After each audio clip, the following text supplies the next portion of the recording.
magluluto naman tayo ng paksiw. Ayan. Siyempre, hindi mawala yung ating paksiw kasi yung asawa ko, kakain siya karne, konti.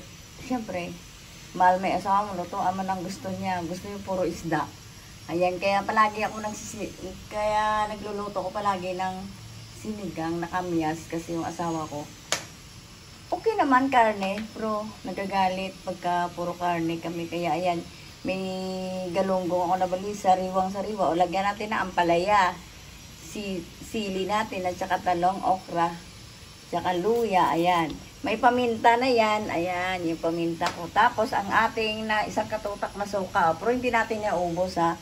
Yung pampalasa ko, syempre hindi mawawala yung ating patis na sa paksiw.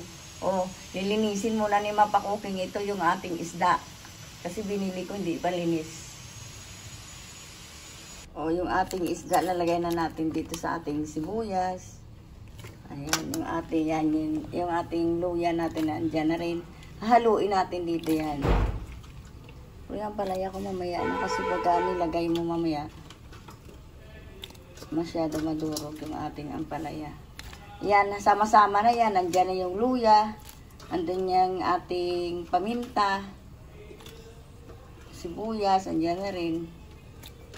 Ayan. Ngayon na haluin natin paminta. Sa paminta natin, nandito yung paminta. Ayan.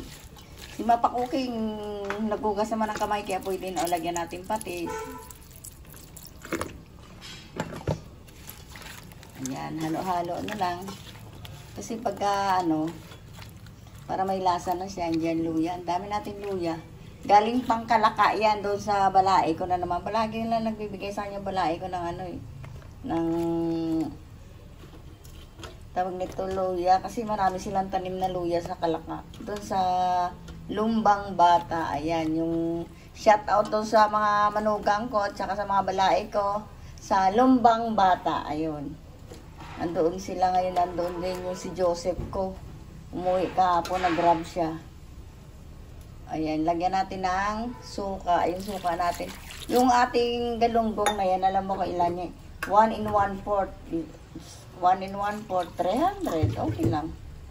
Masyahan naman yung ating asawa sa pagluto ng ating. O, lagyan natin ng tak-tak-tak. Kunting tak-tak. Ayan. Okay na yan. Sabay halo. O, sama-sama na yan. Ito, pag sinalangkot sa ating kalan, hindi ito muna siya tatakipan. Antayin nyo na lang mamaya yung ampalaya natin. Mamaya ko na ilagay. Kasi madali naman siya isasalang. Ito may ulam ko. Mayroon pang pinodo. Paksiw yan. Ang sarap ng ulam ni Mapakuking. Pag sabi ko sino gusto palagi magluto, kung anong lulutuin ni Mapakuking. Araw-araw nagluluto si Mapakuking. Kaya minsan pa ulit-ulit hindi ko na binablog. Kaya araw-araw ulam iba-iba. O ayan na. Antayin na natin yung kumulo. Balikan natin yung maya-maya. O yan yung ating paksiw. Lagyan natin ng konting asin. Parang kulang yung asin. Patis na nilagay natin dito. Lagyan natin ng asin. Ayan. Pwede na natin lagay yung ating ampalaya. Ayan, tingnan mo ampalaya ko. Marami. Ang sarap-sarap. Pag naluto sa Mapakuking, paraging maraming gulay, pampahaba ng buhay. Ayan, tingnan mo si Mapakuking. Kakanta pa ng panghabang buhay talaga. Kasi yung aking commander, si Orel Moto, ayaw kumain ng karne. Shout out kay Orel Moto. Hindi mo ba alam yung sinat out ko, asawa ko? Kasi nagbablog din siya, puro motor. Si Mapakuking naman, puro luto. Pero kasama ko siya minsan sa pagluluto, si Orel Moto. Mapa at saka Papa, diba? Mapakuking. Ayan, yung ating paksiw. Anantay na lang natin. Tatakipan na natin. Pero kinablagyan ko na lang ng water. Kasi ang nilagay ko lang dyan, suka. Gusto ko yung yung suka, yung lutong-luto siya. Kasi pag lutong-luto yung suka, hindi siya yung malangsa. Pag nagpaksiw kayo, kailangan una nyo muna yung ating suka. Lamasin nyo sa paminta, sa patis, tsaka yung ating luya at saka sibuyas. Maraming sibuyas. 2 sibuyas nilagay ni Mapakuking dyan eh. Tapos maraming luya. Kasarap lang ng paksiw natin. O saan ka pa? Di sa paksiw ka na. May karne, may paksiw. O, di ba?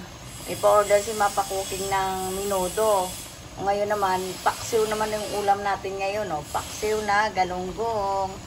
Na may ampalaya pa yan, kumpleto. May okra. Akala mo ay no, pakbet. Kulang na lang sitaw kalabasa dyan. Kasi lahat ng gulay nilagay ni Mapa Cooking dyan sa paksiw. Lagay natin ng water. Para medyo maraming sabaw. Okay. Balikan natin may konti yan. Luto na yan. O, luto na yung ulam ni Mapa Cooking na paksiw na dalagang bukid. Ayan. Okay na yung ating paksiw.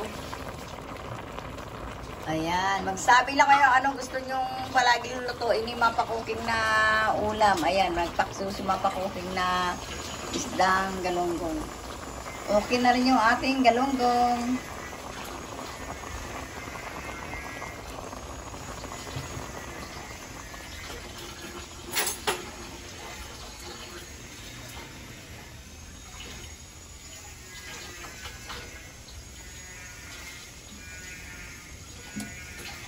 Like and subscribe. Thank you for watching.